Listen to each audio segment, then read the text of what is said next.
Hello दोस्तों, आप लोग कैसे हैं। आज आप लोगों के लिए हम हिंदी क्लास 12th के पार्ट 1 के ऑब्जेक्टिव जो इम्पोर्टेंट है वो लेके आए हैं।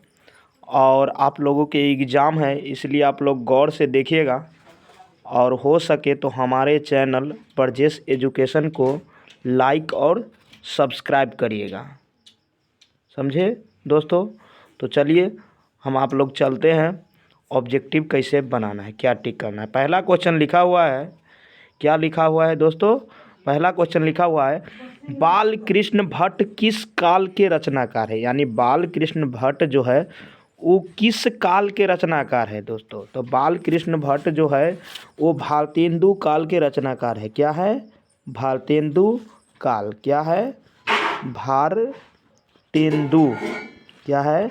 भारतेंदु युग बोलिए या काल बोलिए, ठीक है दोस्तों। देखिए समझ गए। अगला देखिए क्या लिखा हुआ है, बाल कृष्ण भट्ट। क्या लिखा हुआ है?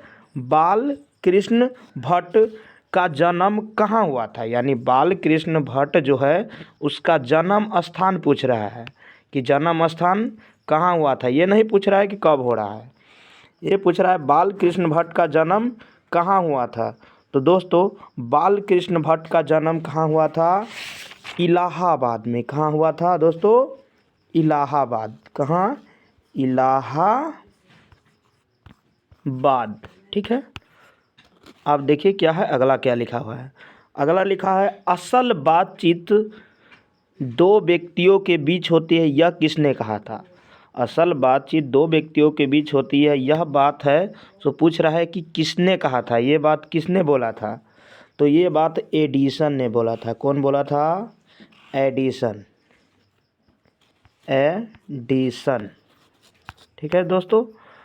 अब देखिए अगला क्या लिखा हुआ है। अगला लिखा हुआ है क्वेश्चन नंबर 4, बाल कृष्ण भट्ट के पिता का नाम क्या था। यानी बाल कृष्ण भट्ट जो इस पाठ के कवि है उसके पिताजी का नाम क्या है। तो दोस्तों बाल कृष्ण भट्ट के पिता का नाम था दोस्तों बेनी प्रसाद। क्या था?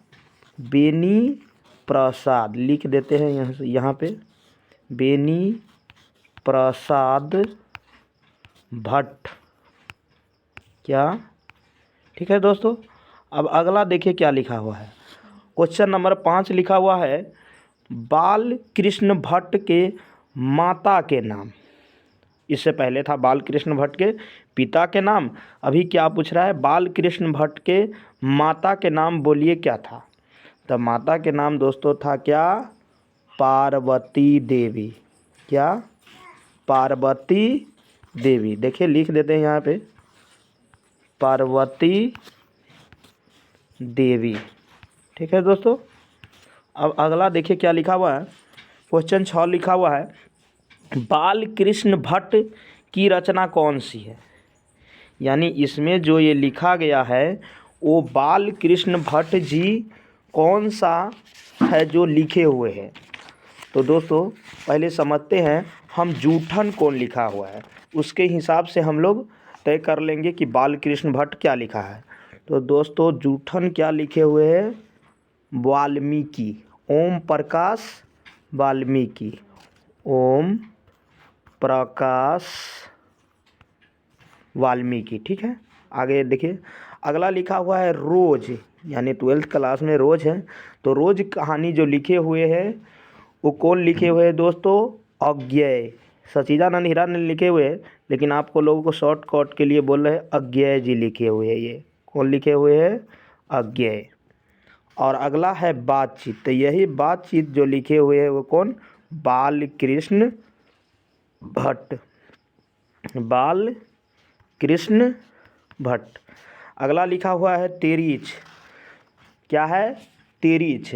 तो दोस्तों तिरीच कहानी जो लिखे हुए हैं वो कौन है? उदय प्रकाश।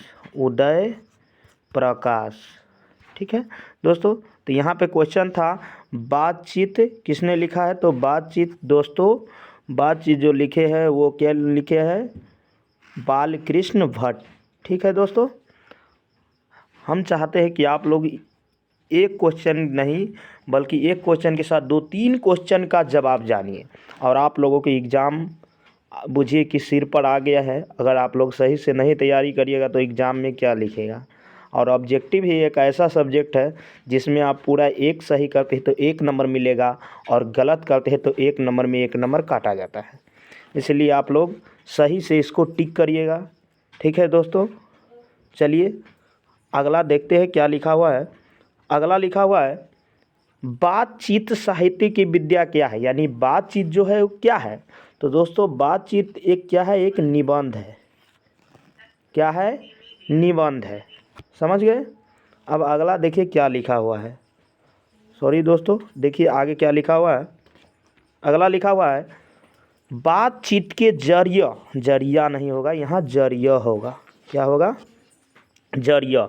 भाप बनकर, भाव लिखा हुआ है, भाप बनकर क्या बाहर निकल जाता है। यानी हम लोग बातचीत करते हैं तो उससे हमारे अंदर को क्या बाहर निकल जाता है दोस्तों, तो मवाद और धुआं। क्या है, मवाद और धुआं जो भी जमा रहता है वो बाहर निकल जाता है। क्या, मवाद और धुआं, मवाद और धुआं। यानी हमारे अंदर जो भी मवाद जमा होता है, जो भी हम बात करते हैं, जो हमारे अंदर जो मवाद रहता है वो किसी के सामने हमारे बोलने से क्या होता है, वो बाहर निकल जाता है। तो वो क्या है, मवाद और धुआं दोस्तों। अब अगला देखिए क्या लिखा हुआ है। अगला लिखा हुआ है, बातचीत करने का हुनर किसके पास है। यानी बातचीत करने का हुनर तो है सभी के पास, लेकिन यहाँ पर पूछा है बातचीत करने का सही से हुनर किस देश के लोगों के पास है। तो दोस्तों बातचीत करने का सही से हुनर वो है यूरोप के लोगों के पास। किसके पास, यूरोप। हम लिख देते हैं यहाँ यूरोप, यूरोप के लोगों के पास, यूरोप के लोगों के पास। ठीक है दोस्तों, अगला देखिए क्या लिखा हुआ है। चलिए दोस्तों अब हम लोग अगला देखते हैं। थोड़ा डिस्प्ले की वजह से थोड़ा कट हो गया था और परेशानी हो गई थी। अब अगला देखते हैं हम लोग क्या लिखा हुआ है। लिखा हुआ है, बाल कृष्ण भट्ट का जन्म कब हुआ था। यानी बाल कृष्ण भट्ट का जन्म है वो कब हुआ था दोस्तों, तो बाल कृष्ण भट्ट जी का जन्म हुआ था दोस्तों 23 जून 1844। क्या, 23 जून, ठीक है दोस्तों, 1844। समझ गए दोस्तों। और हो सके तो ये जो भी एग्ज़ाम देने वाले हैं उन सभी लोगों के पास ये वीडियो का शेयर करिएगा। और जल्द ही हम आप लोगों को अगली पाठ यानी पाठ 2, उसने कहा था कि ऑब्जेक्टिव इम्पोर्टेंट जो भी एग्ज़ाम में आने वाले हैं वो हम अपलोड कर देंगे। और आप चाहते हैं कि वीडियो की जानकारी सबसे पहले आपके पास मिले तो आप हमारे चैनल को लाइक सब्सक्राइब करें और बेल आइकन को ऑन कर लें, जिससे कि वीडियो के आने वाले नोटिफिकेशन आपको मिल जाए। ठीक है, चलिए दोस्तों, थैंक्स।